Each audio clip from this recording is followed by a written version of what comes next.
Namosanya ngadi budaya, nama budaya kalian amita. Selamat berjumpa kembali di Dhamma Universal. Saya Jerry akan membantu edisi kali ini yang berjudul Mudah Emosi Karena Sosmed. Kali ini kita akan membahas bersama dengan Yang Mulia Bante Hitesaka Tera. Nama budaya Bante? Ya, nama budaya. Jadi Bante, saya ingin bertanya. Hate comment, saling menyindir, sirik terhadap kesusahan orang lain di sosial media membuat seseorang mudah emosi dan penuh kebencian. Nah Bante, apakah sosmed dapat membuat kepribadian seseorang berubah? Sebelumnya Bante harus jelaskan emosi itu sebenarnya netral. Jadi ada emosi negatif dan emosi positif. Negatif sama Tapi positif. kalau di dalam kehidupan bermasyarakat terkonotasi itu negatif. Padahal sebenarnya itu netral. Nah, mengenai sosmed, tentu kalau di zaman modern ini sangat banyak sekali penggunaan sosmed. Dalam sehari bisa berjam-jam. Nah, tentu saja dengan melihat sosmed, kebanyakan itu kita melihat orang lain, bukan diri kita sendiri.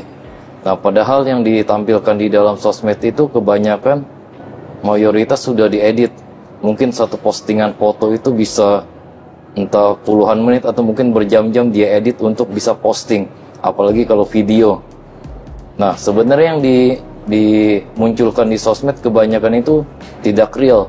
Jadi bisa jadi sangat jauh dari realitanya. Nah, dengan orang terlalu berlebihan melihat sosmed itu bisa fokusnya terdistraksi. Jadi apa yang sebenarnya dibuat-buat secara imitasi, dia menganggapnya secara nyata. Jadi dia mengejar sesuatu yang sebenarnya orang yang ada di dalam konten itu pun belum tentu sebagus itu. Nah, akhirnya karena terlalu banyak mengejar validasi eksternal dan juga melihat orang lain, lambat laun kita itu jadi seperti iri hati, cemburu, juga merasa kurang puas dengan kehidupan diri sendiri karena terlalu banyak melihat yang di luar. Nah, perlahan-lahan bisa merubah kepribadian yang misalkan tadinya periang, ngelihat bentar-bentar lihat sosmed, oh ada yang jalan-jalan ke luar negeri kemana, dia punya barang lebih bagus, kita jadi insecure, jadi merasa oh kehidupan saya kok nggak sebagus itu ya. Ya kalau semakin lama emosi negatif itu muncul, ya tentu saja akan merubah kepribadian. Nah Bante, bagaimana agar kemelekatan terhadap sosmed dapat dilepaskan? Kalau berbicara kemelekatan itu, makhluk yang nggak ada kemelekatan itu cuma arahat. Jadi ya sebagai putu jana itu wajar aja ada kemelekatan terhadap sosial media, eksistensi di dunia maya. Tapi selayaknya kalau bagi umat Buddha itu mengendalikan. Jadi misalkan dalam satu hari kan 24 jam.